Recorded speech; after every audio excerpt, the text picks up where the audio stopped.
Assalamualaikum warahmatullahi wabarakatuh.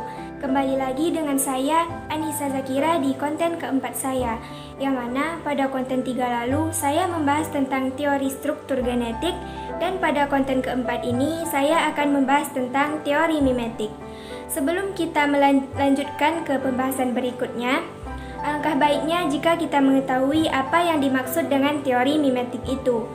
Teori mimetik adalah hubungan suatu karya sastra dengan peristiwa dan kejadian yang ada pada saat itu. Jika pada konten ketiga lalu saya membahas tentang keterkaitan antara karya sastra dan pengarangnya, maka pada konten kali ini saya akan membahas tentang keterkaitan antara karya sastra dengan peristiwa yang terjadi pada saat itu. Sebagai contohnya, saya akan membahas tentang puisi Chairil Anwar yang berjudul Senja di Pelabuhan Kecil. Puisi Senja di Pelabuhan Kecil ini merupakan puisi karangan Chairil Anwar yang dibuat pada tahun 1946 lalu. Puisi ini menceritakan tentang cinta yang tidak dapat diperoleh lagi, yang mana pada saat itu Chairil Anwar menyukai seorang gadis yang bernama Sri Ayati. Sri Ayati adalah seorang gadis yang lahir di Jawa Tengah pada tahun 1919 lalu. Semenjak berumur 9 tahun, ia dibawa oleh kedua orang tuanya untuk tinggal ke Jakarta, dan dia pun bersekolah di Jakarta. Setamat sekolah menengah, ia melanjutkan kuliahnya di Fakultas Sastra Universitas Indonesia. Setelah menyelesaikan kuliahnya, ia menjadi seorang penyiar radio. Lantaran menjadi penyiar radio inilah ia mengenal baik sosok Chairil Anwar. Mereka berdua berteman baik, dan Chairil pun sering berkunjung ke rumah Sri Ayati. Tanpa Sri Ayati tahu, ternyata Chairil menyimpan rasa kepadanya. Sampai pada hari itu, Chairil berkunjung ke rumah Sri Ayati, kemudian Sri Ayati mengatakan agar Chairil tidak datang lagi ke rumahnya, karena ia telah bertunangan dengan seorang dokter yang bernama Suparno. Perasaan Chairil pada saat itu sangat sedih dan terluka. Oleh karena itu, ia mengungkapkan rasa sedihnya lewat puisi yang berjudul Senja di Pelabuhan Kecil ini. Nah, supaya teman-teman lebih paham, saya akan menjelaskan tentang makna yang terkandung di dalam puisi Senja di Pelabuhan Kecil ini. Ini kali tidak ada yang mencari cinta di antara gudang rumah tua pada cerita.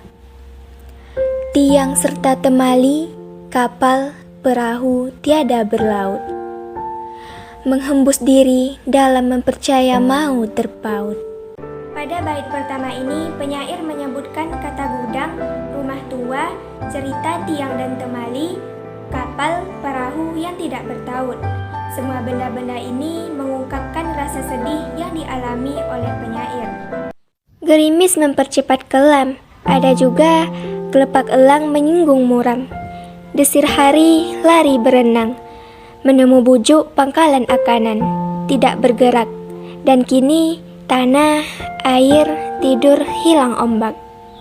Pada bait kedua ini, penyair membahas tentang suasana yang ada di pelabuhan pada saat itu, yang mana pada saat itu turun gerimis yang mempercepat kelam, yang maksudnya hanya menambah kesedihan sang penyair.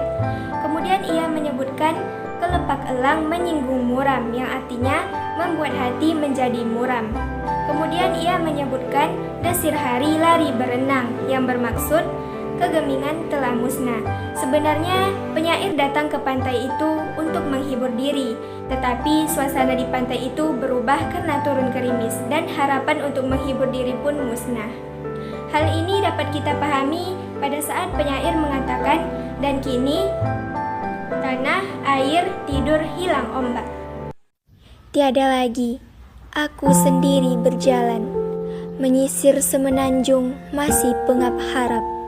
Sekali tiba di ujung dan sekalian selamat jalan. Dari pantai keempat, sedu penghabisan bisa terdekap. Nah, pada bait ketiga ini, pikiran penyair lebih dipusatkan kepada dirinya sendiri. Penyair tidak lagi membahas tentang benda-benda dan suasana yang ada di pelabuhan pada saat itu. Ia mengatakan aku sendiri, maksudnya tidak ada lagi yang diharapkan dan yang datang untuk menghiburnya. Dalam kesedihannya, ia menyisir semenanjung. Awalnya, ia berjalan dengan penuh harapan. Dan ketika sampai di tujuan, orang yang ia sayang malah mengucapkan selamat tinggal. Hal ini dapat kita pahami pada saat penyair menyebutkan, menyisir semenanjung, masih pengharap. Sekali tiba di ujung, sekalian selamat tinggal. Kemudian penyair mengatakan, dari pantai keempat, seduh penghabisan bisa terdekat. Maksudnya, di pantai keempat, seduh sedang tangisnya bisa ia rasakan. Baiklah, hanya itu yang dapat saya sampaikan. Kalau ada kekurangan, mohon maaf. Dan semoga video saya bisa memotivasi teman-teman untuk bisa membuat karya sastra sendiri. Terima kasih. Assalamualaikum.